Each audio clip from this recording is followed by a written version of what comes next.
Basic గా నేను సింగర్ని sir. మరి పాడుతో తీగలో ట్రై చేయాల్సింది. ప్రాక్టీస్ లేకుండా పాడనే ఉన్నారు సార్. మరి ప్రాక్టీస్ చేసి పార్టిసిపేట్ చేయాల్సింది. ప్రాక్టీస్ లో భాగంగానే పాడుతూ బెగ్గింగ్ చేశాను. Profession with passion.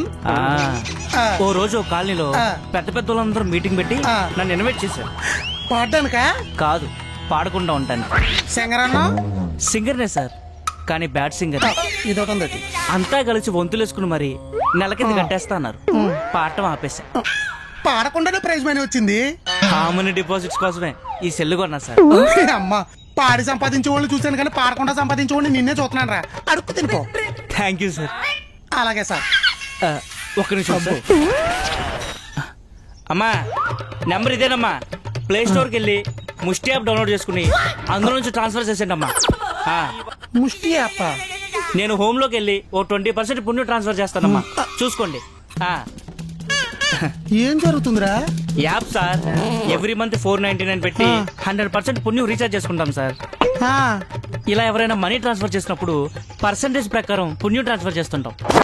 పుణ్యం ట్రాన్స్ఫర్ చేయడం ఏంట్రా? మీరు దేవుడు డబ్బులు వేసి పుణ్యం అడుగుతారు, పుణ్యం కనపడొద్దా, మీరు ఫీల్ అవుతారు అంతే. ఇది అంతే సార్, ఫీల్ అవుతారు. దానం చేసేవన్న ఫీల్ ఆనందాన్ని ఇస్తుంది సార్. ఊరే, నువ్వు ఇంకొక నిమిషం ఇక్కడే ఉన్నావు అనుకో, నాకు ఆవేశం వస్తుంది. ఆవేశం వస్తే ఆ ఫీల్ లో నిన్ను అటదిట్టంగా నరికేస్తాను. మీరు మరీ అంత ఫీల్ అవ్వకండి సార్. ముష్టి యాప్ డౌన్లోడ్ చేసుకోండి, ఫ్రస్ట్రేషన్ తగ్గుతుంది. కొట్టేస్తాను నా కొడక. అమ్మా, ఫీల్ అవుతుందంట. ఫీల్ సార్, నా బొచ్చిస్తారా? ఈడెవడో. ఏమైంది బాస్? పెర్రగిల్లించుకున్న సంటి పిల్లలు అలా ఎడుతున్నారు.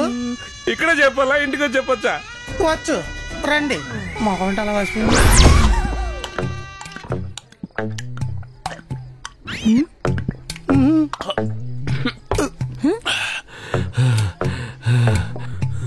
తినడానికి ఏమైనా ఉన్నాయా? ఇప్పుడే కదా బాస్ ఎడారిలో ఒంటి నిండా వాటర్ పట్టించారు. తిని 2 రోజులైంది. వాటర్ పెద్ద మ్యాటర్ కాదు. 2 రోజులైందా? ఏమైంది? మా ఆవిడ నేను ఒకటి అడిగా, అది ఇవ్వలేదు. నేను అరిచా, అది ఖర్చింది. ఎప్పుడు పడితే అప్పుడు అడిగితే అలాగే కరుస్తారు. నేనేం అడిగాను నీకు తెలుసా? 2 రోజుల నుంచి ఇంటికి వెళ్తలేదంటే ఇంకేం అడుగుంటారు? అదే అడుగుంటారు. అది కాదు, మరి రెస్పెక్ట్ అడిగా, కానీ ఐస్ ముక్కలు అద్దుకునే కొడుతుందని ఎక్స్పెక్ట్ చేయలేదు. పెళ్ళాలు ఎవరని తెలుసు కూడా ఎలా అడుగుతారు బాస్? ఎందుకెవరో మీకు ఇష్టమైన అన్ని డబ్బులు మరీ కొనుక్తుంటే ఫ్రీగా వచ్చి రెస్పెక్ట్ ఇవ్వడానికి ఏం మాయరోగం మీకు? ఎదవ డస్ట్బిన్ మొహాలు మీరు. మాకు ఇష్టమైన మీరు ఇన్స్టాల్మెంట్ లో కొంటుంటే మిమ్మల్ని మేము ఒక్కసారే కొన్నాం. కొంటే మాత్రం ఇలా ఎంటబడి ఎలుగుబంటిని కొట్టినట్టు కొడతారా?